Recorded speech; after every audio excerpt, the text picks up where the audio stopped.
To be a foreign correspondent is to inhabit a world in which abroad is home, in which communications are lifeblood, and in which the story is elevated to the status of a god that must, at whatever cost, be treated with reverence and with constant attention to its capricious changes of mood or substance. The story, the catchphrase among journalists for any report at all, be it man bites dog or the assassination of a president, the story is also a jealous god, devouring the private lives of many correspondents and their families, forcing back into the life of a desk man any correspondent who fails to place it on a pedestal, and as a kind of backhand compensation, bestowing upon a correspondent who makes the grade a lifelong addiction to a way of life which will never leave him, even long after he believes he has left it. This particular programme, because it marks the 25th anniversary of From Our Own Correspondent, focuses on the memories and conclusions of some of those BBC correspondents who were, so to speak, in at the beginning and helped to shape it in the early years. Of course, there's now a younger generation of men in the field whom you hear regularly in the programme.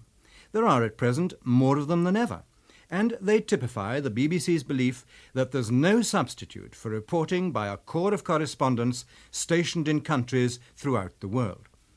But because you hear them so regularly, we thought we'd devote this anniversary programme to those who have mostly left the field. Although we older ones are no longer foreign correspondents, most of us are still regular broadcasters. The urge to sit in front of a microphone dies hard when a microphone was once your main link with the head office in London, and when perhaps you'd gone through fire and brimstone in order to reach it. For communications, as I said a few moments ago, are a correspondent's lifeblood. If he hasn't got them, if he can't put his story over to London, he is to all intents and purposes a non-correspondent, a useless figure, an object of pity. And, of course, it is he himself who feels the wound most deeply. Because communications are so vital, I thought we might begin by hearing from 3 BBC correspondents who on different occasions found themselves in the traumatic predicament of being without them, or almost so. Angus McDermid, most recently our diplomatic correspondent, is, despite his name, actually Welsh, and he has one especially precious gift, mastery of the Welsh language, a gift he used to good effect in Africa in 1966 when the dice were loaded against him. It occurred in Nigeria during the second military coup. The government had fallen again, and there'd been a very bloody revolution. And the authorities wanted to reassure the whites that they could call up their folks at home and tell them that they were all right. And so they were permitting phone calls by families to families. Now, they were not permitting any news dispatches, so the outside world did not know what was going on. I went to one of the news agency offices and said, "What are you doing? No, it's hopeless. We've tried German to Frankfurt, we've tried Spanish to Madrid, we've tried French to Paris, and the censor in each case says, no, only English and the vernacular, sir." So, of course, if you use English and try to put a news dispatch over, they'll stop you straight away. Right, I said, let's have a go. And I decided to call my wife at home. And I did get through to her, and I started speaking in Welsh. I tried to remember what the word for Supreme Commander has been assassinated might be, an unusual phrase in Welsh. And as I was saying it, the telephone operator said, "Only English or the vernacular, sir." And I bashed back and said, "But this is my vernacular." And he was so surprised that he let me carry on, and I did get the message through. My wife did ring up the newsroom, and it got on the 1 o'clock news. And so Angus McDermid managed to solve his communications problems. It doesn't always happen. For another Welshman, Ivor Jones, there was once a different set of problems, in his case insoluble. Ivor served at various times in Berlin, Delhi and the Middle East, but while he was still air correspondent, he made a number of what are known in the trade as fire brigade trips to cover sudden big stories. One of them was to Hungary during the 1956 uprising there. He drove in from Vienna, and as he arrived, he sent this dispatch, which we found in the BBC Sound archives. Here's part of it. Along the road, too, it was clear that the Hungarian army, now entirely behind the government, was preparing to fight. I saw barracks where tanks and guns were standing, their covering stripped off. And in the streets leading to the centre of Budapest, there were patrols armed with submachine guns and with grenades at their belts. The Hungarians are now, whatever happens to them, a people in arms. I asked Ivor what happened next. We went on working and waiting for the Russians. And on the night of November the 3rd, I got to bed at about midnight, and I only went to bed then because all communications had been broken. Budapest was by then totally cut off. So I went to bed and slept like the dead. A little after dawn, my courier came into my bedroom and said, "Ivor, you better get up. The Russians are here. Just look out of that window and you'll see the tanks going by." And there they were. So what did you do? We first of all drove round to the British legation and asked if we could take refuge there. It seemed inadvisable to stay in our hotel since neither of us had a visa. The legation said yes, we could stay there. There were already quite a lot of British correspondents. So we went back to the hotel and we packed, and we drove past the Russian tanks, which followed us with guns, and settled into the legation for as long as was necessary.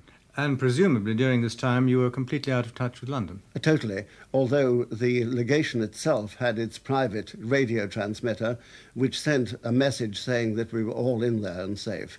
But they didn't allow you to use their transmitter for sending... No, I think we sent one thing called a pooler, the overall dispatch that correspondents are allowed to write collectively. How long did you stay in the legation? It must have been 5 or 6 days. How did the outside world know what was going on in Hungary? The diplomatic missions, especially the Western diplomatic missions, had their own means of communication and were sending back their reports to their own capitals, which no doubt were leaked to some degree to their national presses. In addition to that, of course, the BBC had men on the Austrian border who managed to get hold of a few refugees coming back. People were monitoring radio broadcasts from Budapest and elsewhere. And then, of course, you yourself, I think, were in Belgrade at the time, and I've no doubt whatever that the Yugoslavs knew a good deal about what was taking place. And a third correspondent, who on one occasion found his lifeblood in the shape of his communications slipping away from him, was Christopher Serpell. Before becoming the BBC's diplomatic correspondent, Christopher was correspondent in Rome and Washington. And it was while he was on the other side of the Atlantic that he became involved in the Cuban Revolution, interviewing Fidel Castro and Che Guevara, and then being faced with that remorseless, vital question, how could he get the story out? When we arrived in Havana on the first day of the revolution, or the first day after Batista had fled, the place was absolutely in chaos. There was a general strike. Nothing was working at all, no transport, no telephones, nothing. And we found great difficulty, I say we because I was with one other correspondent at the time, we found great difficulty in finding anywhere to live. And we got involved in a street battle between two groups of revolutionary students who were firing at each other from the tops of two opposite hills. We were in the valley between them. And we lay in the front garden of a householder who came out and asked us what we wanted. And my companion said, "We're looking for a telephone." And this was perfectly right. He was putting the right priority on it. And we were directed to a large hotel-like building on the opposite hill and told they might have one there. We went there and found it was a very luxurious semi-hotel. It was filled with charming, small, bird-like girls who were obviously expecting one-night visitors. The George Raft kept a casino in the basement, and the rest of the place was managed by a retired British jockey who greeted us with the words, "I can't feed you, but I can look after your sex life." And he gave us 2 palatial bedrooms, one each, and said, "You can do anything you like from here." At the switchboard was the only girl in the hotel who wore glasses, and she was so pleased and touched at being courted by 2 foreign correspondents that she plugged us through to her boyfriend, who worked on the Central Havana Exchange, and we managed to get a line to New York in spite of the general strike. In my own experience as a correspondent, stretching back some 27 years, the greatest changes have been precisely in this field of communications. In that time, we've seen enormous improvements in the quality of telephone lines, as well as sophisticated portable recording machines and satellites. The old system, whereby a correspondent had to arrive in front of a studio microphone at a fixed time, thus perhaps missing a major ingredient of a story, has been largely superseded. Gerald Priestland, later the BBC's correspondent for religious affairs, remembers his first assignment to India and Pakistan. It was absolutely abominable, and I spent a lot of time cabling dispatches, and sometimes you had to entrust them to some messenger to set off through the jungle with the dispatch. I never actually saw one of my dispatches depart in a cleft stick, but I did once see one go off in a beer bottle. The idea was to keep it dry during the monsoon. The messenger had instructions to break the beer bottle on the doorstep of the telegraph office. Whether it ever arrived, I don't know. Sometimes they didn't, and sometimes they were barely intelligible when they'd come out of the jungles of Assam. Actual broadcasting facilities were few and far between. I could broadcast twice a week from Delhi using the actual shortwave transmitter of All India Radio, and anybody could have listened in and heard my dispatches winging their way to London. Quite often one sent back tape recordings. I spent a lot of time hanging around airports, looking, I suppose, a bit sinister and trying to persuade British businessmen to drop a tape in at Broadcasting House when they got back to London. In those earlier days, Charles Wheeler, too, had ways of getting the message through.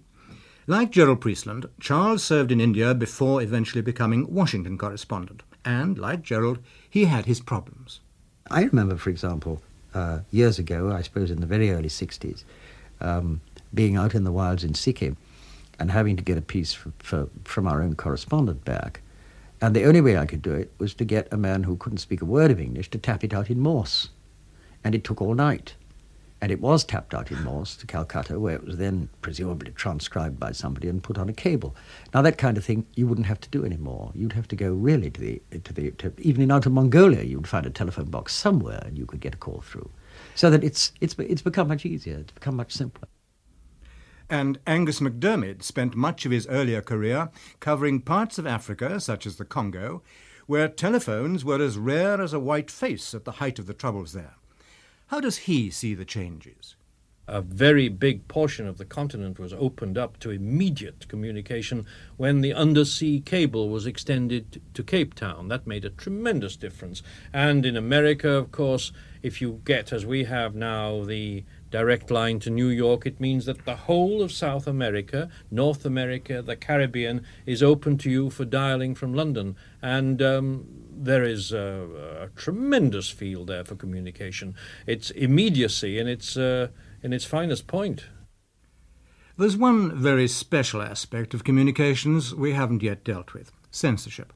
It exists in open or concealed form in many countries and poses a permanent problem to the correspondent who thinks he's got the story but can't get it out. An authority on the ways of bypassing official barriers in this field is Erik, who for more than 5 years worked for the BBC in Moscow during 2 separate spells of duty. I asked him his views on censorship and its charming relative, the tapped telephone. One was certainly aware of one's telephone being listened into because there were various clicks and things, and that happened at intervals. I think it was done on a selective basis. One was occasionally followed. I remember a particular instance after the expulsion of Solzhenitsyn. I got in contact with his family. I was going down at frequent intervals to see his wife, who was waiting to get out with the children and his possessions. And one day I came out, having parked my car the regulation 3 blocks away, to find a large black Volga cutting off my departure, as it were, with a rather sinister chap in a leather cap sitting inside and saying, "I suppose you'd like to be going now?" And I said, "Yes, I would really, it's lunchtime." And with a sort of sneer, he drew the Volga forward so that I could drive off. But it was just letting me know that they were keeping an eye on things. As for censorship, of course, I set up the BBC office in 1963 in Moscow, only because the Director General at the time, Sir Hugh Green, had agreed this was an appropriate moment since open censorship had been abandoned, and also jamming. That made it very important. Of course, before that we hadn't thought it fitting to set up an office there. But one mustn't forget there's always a kind of retrospective censorship which has never ceased to operate. Obviously, the Soviet authorities take a keen interest in what correspondents are sending from Moscow, and if they decide that a particular correspondent is being consistently hostile to their viewpoint, they will always find ways of throwing him out, and I saw some dozen expulsions while I was there. Yes, this is really the point, isn't it, about Moscow, that they have a permanent weapon to use against you if they wish to do so. You can always be thrown out for any kind of stepping out of line or anything which they consider to be stepping out of line. Exactly so, and I think one of the great weapons of the Soviet system as such, of the communist system as such, if you like, is secrecy. Because everything they say is secret is ipso facto secret, and any even quite harmless story in Western eyes that you send may be regarded by them as revealing something damaging to the state, and of course then you're straight away in trouble and you're summoned into the press department and read the Riot Act and so on. So you are walking a tightrope the whole time. Now, to what extent do you think a correspondent can reconcile these opposing pressures, i.e. the pressure from his employer to find out as much as he possibly can of the truth and of the underground dissident activity that's going on, and on the other hand, the pressure from the government of the Soviet Union itself for him not to do those things? Well, it's the thing that I think most Moscow-based correspondents debate endlessly with themselves, and if I could use a military metaphor, I think that the important thing is to try and keep your lines of communication open. So you may be tempted, perhaps, to do one blockbuster of a story which you know is going to earn you expulsion, but then you do think, is it really that big a story that I should risk this, or should I perhaps indicate a little of what's going on without necessarily putting all the dots on the I's? It's part of the price you pay for maintaining a contact in Moscow, and you always have to look ahead in terms of what you want to go on reporting. Now, turning to actual news, one of the biggest stories you must have had there was the fall of Khrushchev in 1964, and I've got here in front of me your actual dispatch from Moscow on the 15th of October 1964, in which you say, among other things, the latest stories we have are that Mr. Khrushchev has resigned from the leadership of the party and the government, and that he's been replaced by Mr. Kosygin as the new Soviet premier. Well, now, you say the latest stories we have. Where exactly did those stories come from? Well, it was a day of mounting rumours. The first indication, the first tip-off I had at all was in the early afternoon when a Russian friend knocked at my office door and came in, and I happened by chance to be listening to the BBC World Service Bulletin at the time, and he said, "That's rather a fine wireless set you've got there," and turned up the volume very loud, and then murmured in my ear, "Have you been down to Red Square today?" And I said, "No, should I have?" And he said, "Well, it's rather interesting. You know, the portraits are going up for the parade, and one of them is missing." I said, "Oh, who's that?" And he said, "Nikita Sergeyevich, Mr. Khrushchev." So that was the very first indication I had that anything might be afoot. I then started the usual checking around to see if anybody else had picked up this, found that somebody in Reuters had a rather similar tip-off. But one has to operate with extreme caution and make sure that the story is correct, because that's the kind of excuse they would find for expelling you if you've got it wrong. However, by late afternoon it became clear that indeed there was a major reshuffle. And then I realised my problem was that it was a big day for domestic news. It was the day of the general election in Britain. But I thought it was the moment to pass a cautious hint to the foreign duty editor in London, and I said, "Look, I think I'm onto a very big story here, and I'll be hardening it up, I hope, over the next hour or so expect something from me by early to mid-evening." And he said, "Oh, good Lord, it's got to be pretty big because we've got a general election on." I said, "Well, it's a similar sort of story here, only they handle it differently." And fortunately, he twigged straight away. He said, "Oh, that sort of story. All right, when you're ready." Erik de Mauny referred there to the foreign duty editor in London. That's the man on the news desk who does the liaison work between the correspondents abroad and the editors responsible for the news bulletins. This question of smooth working between the man on the desk and the man on the spot is always delicate. The man on the spot thinks he knows the story in close-up better than the desk man. The desk man thinks he has a wider perspective. Again and again there has to be compromise. For a correspondent who has seen the tussle from both ends, I turned again to Christopher Serpell. London was always watching the agency tapes and would always query one on the news of the agency tapes. So that gave one a start, or gave London a start. The snag, as far as I found, was that if one wanted to stray away from one's base, either from Rome in Italy or even more from Washington in the United States, there was a tendency on the part of London to say, can you assure us that no important political story will happen while you're away in Tennessee, wherever it was you wanted to go? There was a tendency of London to pass the baby to the Correspondent and say it's your responsibility if we miss something. All this talk of communications, relations with head office and similar technicalities perhaps obscures the really dominant theme in a foreign correspondent's career, which is, or should be, his passionate interest in the job. There is no place for an idle or incompetent correspondent. In the long run, he has to earn his keep, and usually he does earn it, if only because his work is so intensely exposed to daily inspection and criticism. But he must also develop a feel for the country he's covering. When Gerald Priestland was younger than he is now, he found himself in India on the train bearing the ashes of Prime Minister Nehru as they were taken to their last resting place. The experience left a permanent impression. This was absolutely extraordinary. One of the things one will always remember about India is the sheer quantity of people. And I remember I found myself at one point in the funeral train which took the cremated ashes of Nehru from Delhi to Allahabad, the confluence of the Jamna, the Ganga and the invisible Saraswati, where the ashes of India's heroes are always immersed in the waters. And this train went rolling very slowly across North India, millions of people turning out to pay their last respects to the ashes. And I think it was at Cawnpore I managed to climb out onto the roof of the coach and stumble along the top of the train, jumping the gaps, until I got right over the compartment where the ashes were. And it was looking down onto a sort of sea of humanity, booming and roaring, and I was completely battered by the sound, stifled by the heat, and this strange aroma of sweat and spices and flowers they brought to toss before the urn. It was an amazing experience. And still in the East, we have the case of Anthony Lawrence, who for nearly 20 years was BBC Far East correspondent. But he wasn't allowed into China until 1972. Recently, speaking over the line to Hong Kong, where he still lives, I asked him if, when he did at last get in, the reality corresponded to his expectations during all the years he was reporting on the country from outside it. You never get to the reality in China. I mean, it's a totalitarian regime, and you're fed propaganda all the time. And whether you read the propaganda sitting in Hong Kong, articles from the People's Daily, or whether you get it from an official when you actually visit a steelworks in China, there's not an awful lot of difference.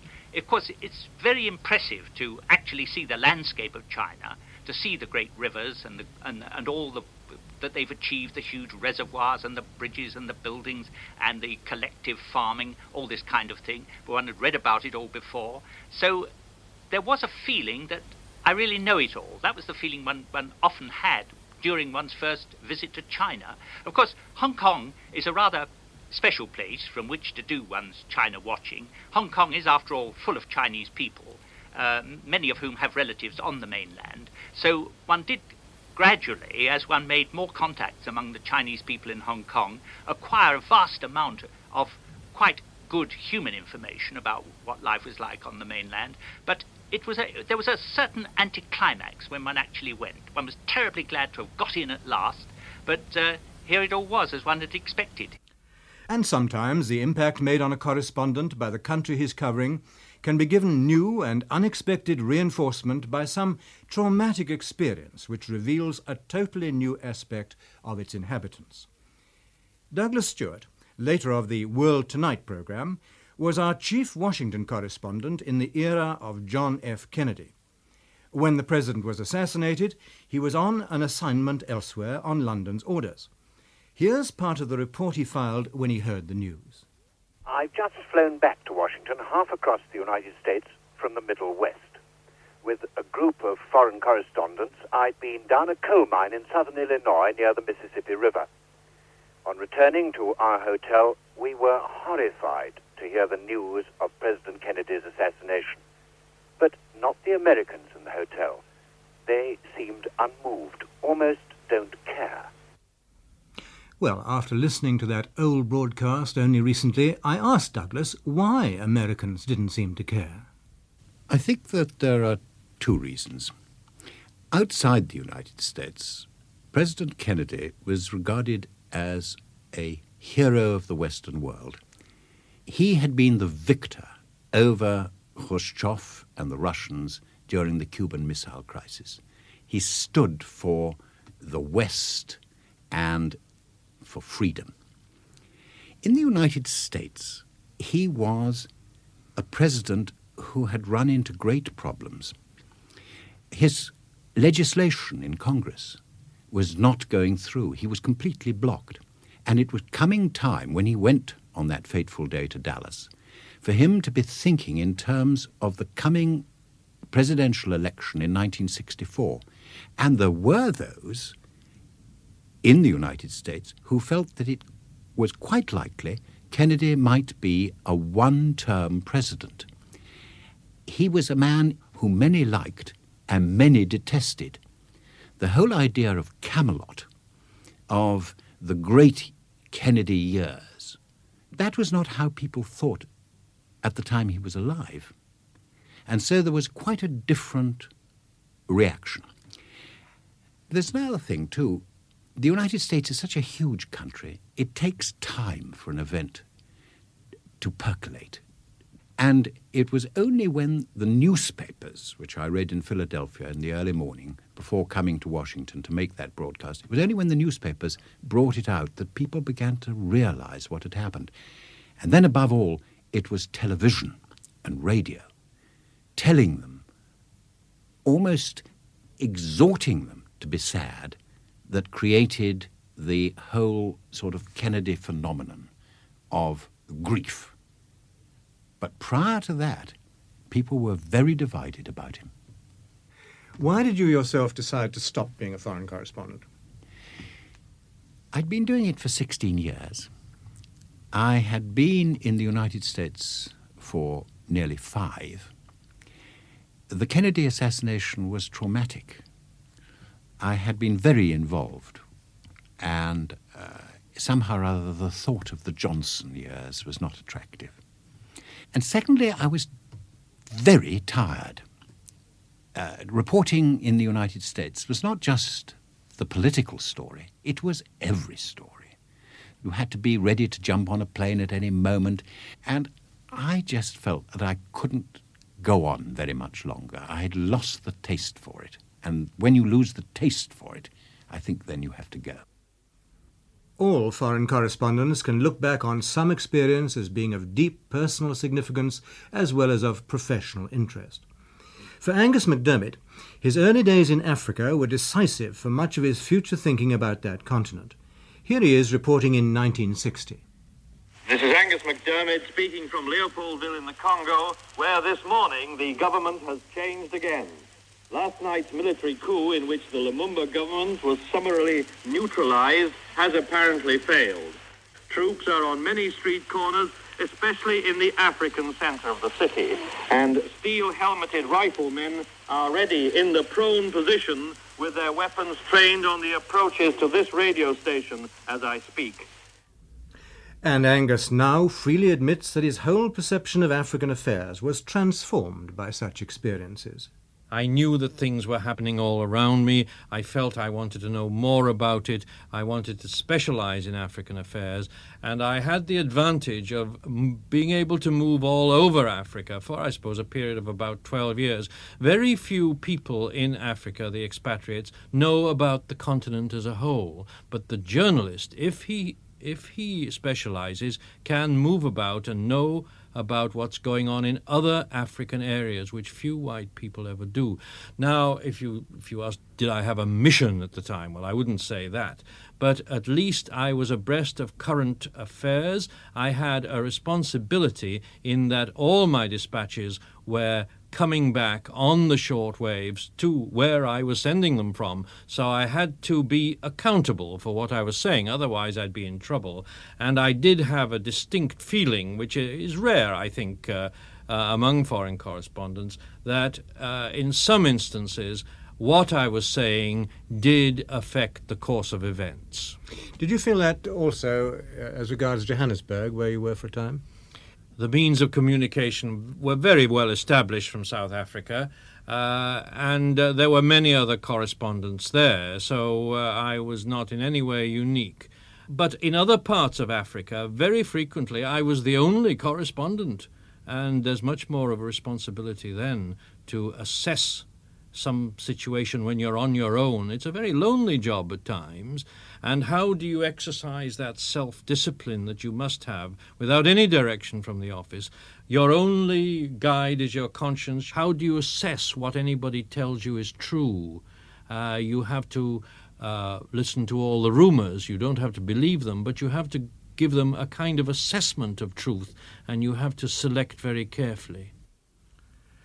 These were the sort of reflections that lent a special note of self-committal, one might even say dedication, to the reports contributed by those earlier correspondents to From Our Own Correspondent. How did the programme begin? The man from whom I got the story was Kenneth Matthews, who, so far as I can make out, was the first of all the BBC foreign correspondents in the modern sense, but more of that in a moment. When eventually he did come back from abroad, he found himself one of the first editors of From Our Own Correspondent, and here's how he explained it to me. I was called into the editor's office one day and told we're getting a lot of stuff in from correspondence which is wasted because there's no room for it in the news bulletins. We should like you to see if you can put some of it together, and we'll give you once a week, half an hour, to set this out and use it. But I discovered almost immediately that you can't make a programme out of somebody else's waste products. And I got eventually permission to ask the correspondents to contribute directly and specially to this programme. Who were the correspondents you dealt with at the beginning?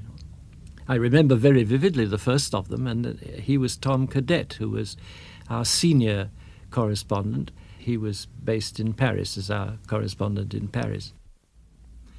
A short while ago I said that Kenneth, so far as I can tell, was the first of our modern-type correspondents, although the war was still on and the BBC still had distinguished war correspondents with the Allied armies. He tells the story of his post like this.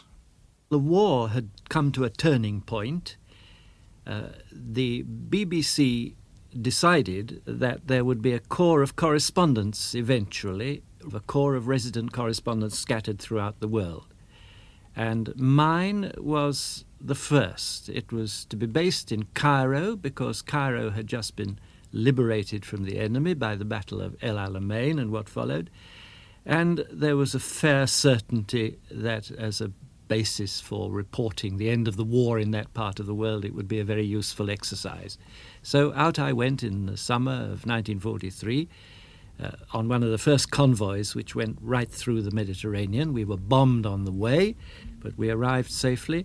And in Cairo I established myself for a short time, a very short time, because the war required that you went where the war was taking place, and it was receding from Cairo all the time.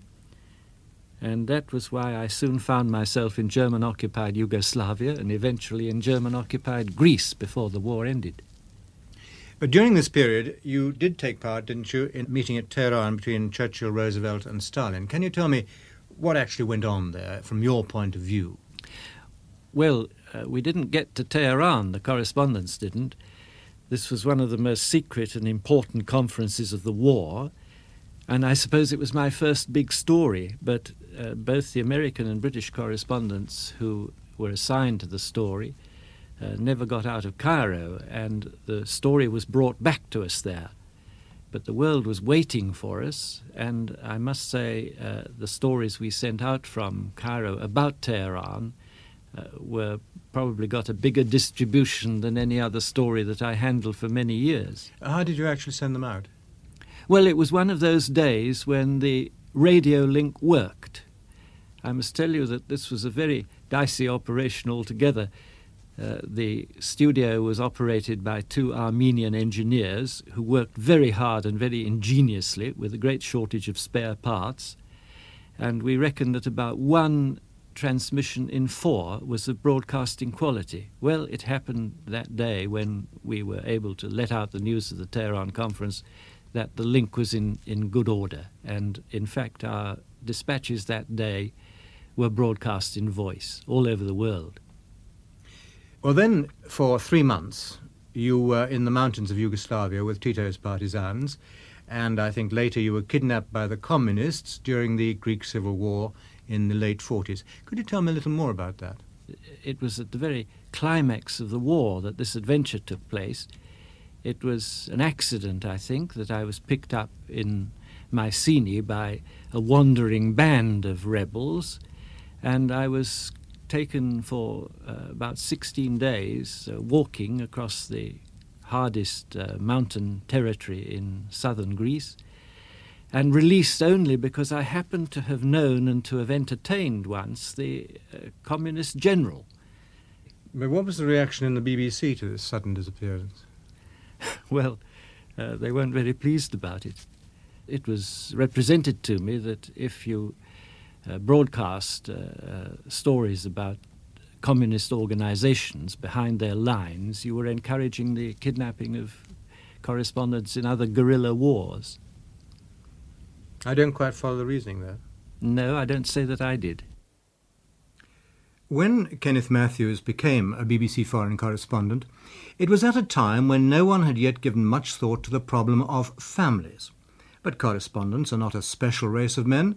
They're often married, and, at any rate in these days, where they go, their families go too, on the pay, pack and follow basis, living out of suitcases or in a dozen or so different houses, with the wives and children attuned as much as the correspondent to the caprices of news and developing hardy, gypsy-like resilience in the face of movement or separation.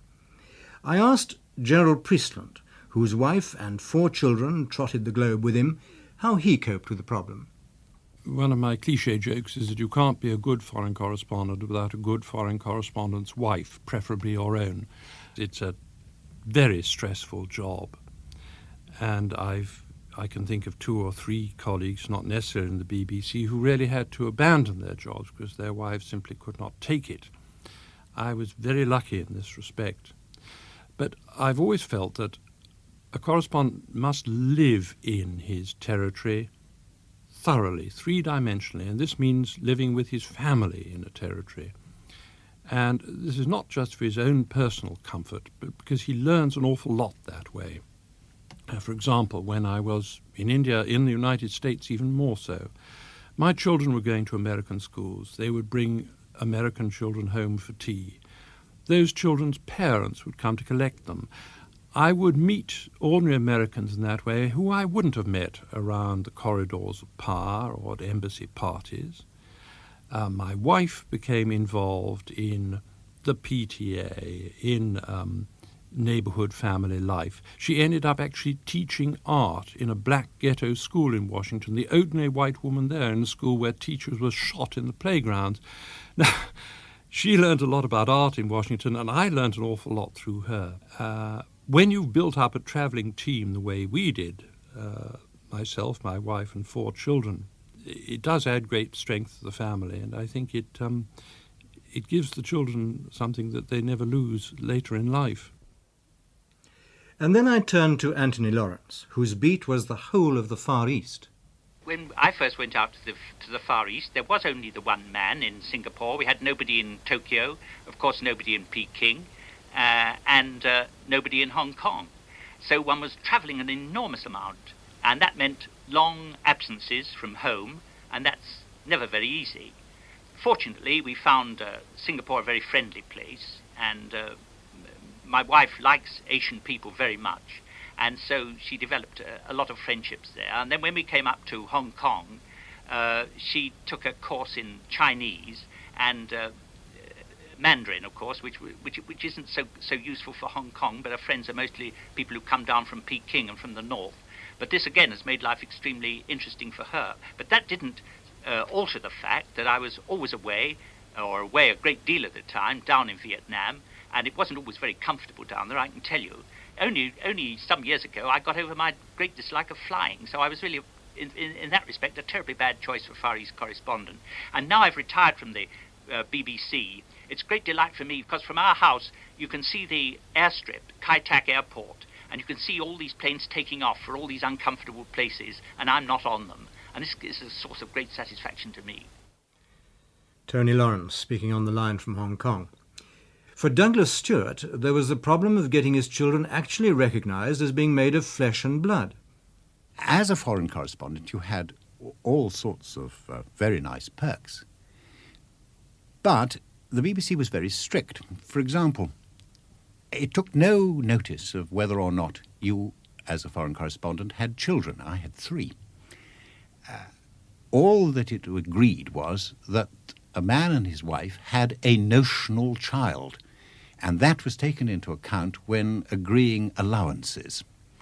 So when I came back from India, I said to our 3 children, who were then very young, we went in to see the foreign editor, when we go in to see him, you say to him, we are not notional children. We are not notional children. They learnt this off by rote, thought it was very funny, came roaring into his office shouting, we are not notional children, we are not notional children, and he had quite time trying to stop them doing it. And did it do any good to your allowance situation? Very shortly afterwards, it was agreed that the number of children should be taken into account. This close relationship between a foreign correspondent's work and his family life is one of the things that distinguish his job from that of people who are able to keep office and home separate. Another point of distinction is the difficulty any thoughtful correspondent has in getting his role into focus, by which I mean whether he should stand back from the scene or plunge into it up to the elbows, or indeed whether he should attempt both. I asked Christopher Serpell how he saw the role. I always saw my job as resembling that of an interpreter. In other words, trying to explain one nation to another. What I was opposed to was the sort of romantic one-world notion that because the human race has the same physical layout, that therefore it is identical in behaviour and thought. This, I think, is the cause of much of the international misunderstandings which have bedeviled us. So my job, I felt, was partly to identify myself with the people where I was posted, the Italians or the Americans, and then try to explain their ways of thought and behaviour to my British audience. There are still members of the old brigade of BBC correspondents who continue to cover foreign stories, even though they're now based in Britain. Charles Wheeler had a long career abroad, covering India and Pakistan, Berlin, Washington and Brussels, and has been especially closely associated with television work. When he returned from covering the presidential election campaign in the United States, I took the opportunity of asking him if he regretted that BBC correspondents, on the whole, no longer work in both radio and television, but in one or the other. I think ideally correspondents should be broadcasters, and they should work in radio and in television because each medium has its own strength. Each complements the other. I can go out with a film camera crew and film for 3 or 4 days, produce a story which will look quite good in television, no doubt. But I can then sit down and either write a piece for a newspaper or do a piece for radio, which will fill in all kinds of gaps that I couldn't cover in television. So I think ideally you should do both. But obviously in these days of multiple deadlines in radio, where you're expected to start broadcasting at 7 o'clock in the morning, you go on till midnight, and you may have 12 or 13 outlets a day, there's a limit to what a human being can do. And the reason for the split, I think, is simply that the workload has become so great that it has been administratively convenient to split them. I was the last foreign correspondent who worked 50-50 radio and television, and I always found it perfectly possible to do it. And I'm sorry it stopped. And now that I'm working totally in television, I miss radio terribly because there are things I would like to be able to do that I can't do in television. Well, what sort of things do you miss, in fact, from radio? I miss the immediacy of it. When I was in America, for example, if I was covering a demonstration, let's say, Martin Luther King March in Chicago, he's stoned by the local Polish community because he's trying to bring about open housing, break open white areas for blacks. And in the middle of that demonstration, there's a call box at the side of the road. And I can go in, I can put 10 cents in, and I can dial London, and I can do an immediate piece with the door of that phone box open, and London can actually hear the noises going on while I'm doing it. You can't do that in television. But Charles Wheeler does see one great advantage for the television correspondent. The fact that you're doing television in a country like America means that you've got to travel. I used to spend as much time on the road traveling around the United States and Latin America and Canada as I did in Washington. In fact, I think I spent more time out of Washington than I spent in it, because you can't work in television by sitting in the capital reporting down satellites. For example, I was there from 1965 to 1973, which meant I went right through the climax of the civil rights period, when Lyndon Johnson was putting into effect the legislation that Kennedy had tried to get through, like the Voting Rights Act. Now, as soon as the Voting Rights Act was signed by Lyndon Johnson, I went down to Mississippi to watch the blacks registering for voting. Now, right in the middle of that, the black riots in the cities broke out. I went straight from Mississippi to Watts. I went from Watts to Detroit, from Detroit to Newark, from Newark to Chicago, from there to Milwaukee. The point is that television enables you to travel because television forces you to travel. And it's all too easy when you're a radio correspondent, because of the multiplicity of deadlines, to sit literally, go in and out of the studio, from your typewriter to the studio. The great advantage of television is it makes you go to the sharp end of the story and actually see it. What is the big difference in the job done by a correspondent today and that which we remembered? It's partly, I think, that the London end of this operation has become much more flexible and much faster. That makes the job of being a foreign correspondent much easier. People no longer demand a script on a table that can be seen by 5 people before it goes on the air. In other words, a correspondent is trusted much more to talk off the top of his head, live into a programme. When I started, that kind of thing would have been impossible, because people would be afraid that correspondents would get things wrong or be abusive about the Prime Minister of the country he was working in, this kind of thing. I think my fellow correspondents would agree that it's a job which becomes literally a way of life in both a professional and a personal sense, bringing with it great strains, but also great rewards in terms of seeing the world, meeting prominent people, whether reputable or disreputable, being able to afford a good meal and a well-iced drink between the times when you eat out of tins, and above all, in terms of being able to pass a first-hand judgment on many issues of burning importance which the average man or woman can assess only from newspapers or from radio and TV sets. Who else, for example, but a professional reporting the Vietnam War could have passed judgment on the reporting itself in these words as used by Anthony Lawrence when he spoke to me over the line from Hong Kong? It's one of the strangest news assignments you could ever imagine. You see, the Americans are tremendous on public relations, so you had this rather crazy propaganda-type briefing every afternoon, but if you didn't believe what they said, and lots of people didn't believe what they said, well, there's a helicopter waiting at 6 o'clock tomorrow morning, and you can go out into the countryside and see for yourself. So there was enormous exposure of the American war effort to the press, and I don't think there's ever been a case in human history where a government gave so many facilities to the foreign press and got such a terrible press in return. Because in those days it was very fashionable to be anti-American, and the bien-pensant sort of correspondent would prove that the Americans were stupid and criminal and horrible. And a lot of the reporting was done by fellows who'd never been in a war themselves, and they didn't really realize that any war is a horrible, filthy business. But of course, all the filth on the other side was not reported, because the North Vietnamese and the communist side didn't give any facilities to Western correspondents. So you got this incredibly one-sided story. The television nightly story in the United States put the American public right off the war. In fact, I think the Vietnam War is a terrible lesson which we have to study. Somebody was saying that if there'd been good television coverage of Dunkirk, the Dunkirk evacuation, well, Britain would have pulled out of the war. Because what you can really see on television is war and people hitting each other over the head for survival to get into boats and all this kind of thing. So in Vietnam, you saw soldiers behaving like soldiers. That's to say, if you're a second lieutenant responsible for 30 men, you'll certainly beat up the civilian population as long as your men get safe home, because that's where your responsibility is. And a lot of beautifully written nonsense was written about the way the Americans fought the war, and the other side didn't get reported at all. And this I thought was terrible. I think the Americans ought to have arranged things differently, but I don't know how they should have arranged them differently. They got the worst press that any government's ever got since history began.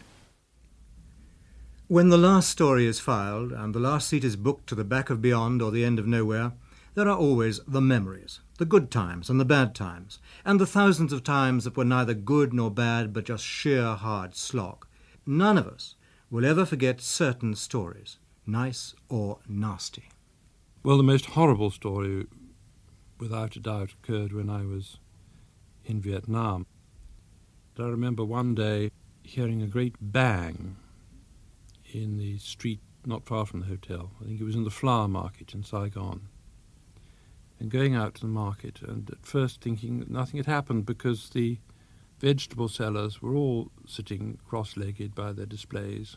Then I realized that most of them had no heads. They'd been blown off by one of the bicycle bombs that the Viet Cong used to park. He'd lean it against a wall. It was a mine facing out horizontally. It was very unpleasant indeed. I think perhaps the nicest story I ever went on was a royal marriage in Luxembourg, where the now Grand Duke married his princess in that great cathedral. And there, sitting below me as I watched this ceremony, were all the Bourbon princesses. It was somehow one was touching history there because the names were so tremendous. All the great aristocrats of Europe gathered in that church. And it was such a happy occasion. I liked that very much. I think the most spectacular story I ever covered was the 1953 atomic bomb test in Woomera. I have never seen anything so spectacular in my life as an atom bomb going off in the Australian desert and turning this apparently barren place into a sea of green. I think the nastiest story was an example of cannibalism. Once in Stanleyville in 1964, where the town was being cleaned up after having been occupied by rebels. I was present with a film camera, and it was really so horrible that the cameraman didn't like to film it. What happened was that there were released, if that's the word, from an understair cupboard, released about 11 people. They were policemen and of the other political party to the one that was in power, and they had been partly eaten alive. They were still alive, but their cheeks and various other portions had been gnawed at for who knows what, ceremonial religious reasons. That was the nastiest story that I ever did. One of the pleasantest stories. Well, I must say, back in India, we used to have a very pleasant time every May. When I say we, I mean the entire press corps. It would get very hot in Delhi, early in May, late in April. And we would all cable to our head offices saying we felt the situation in Kashmir was getting extremely interesting and needed watching.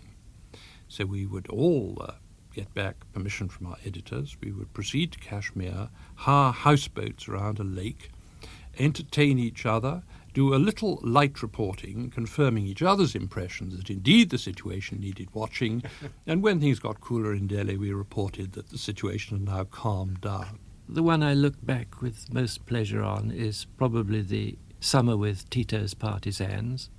It was a bit like boy scouting, plus this element of physical danger and the fact that you never knew from one day to the next what was going to happen to you, and if it did happen to you, it was likely to be very unpleasant indeed. I think to be hunted, as we were, by an enemy is quite exhilarating, provided you're not caught. And perhaps it is the opportunity to recount such experiences that has made From Our Own Correspondent a programme with which foreign correspondents have had an especially close relationship, and for which we feel an affection that is not only professional but also personal.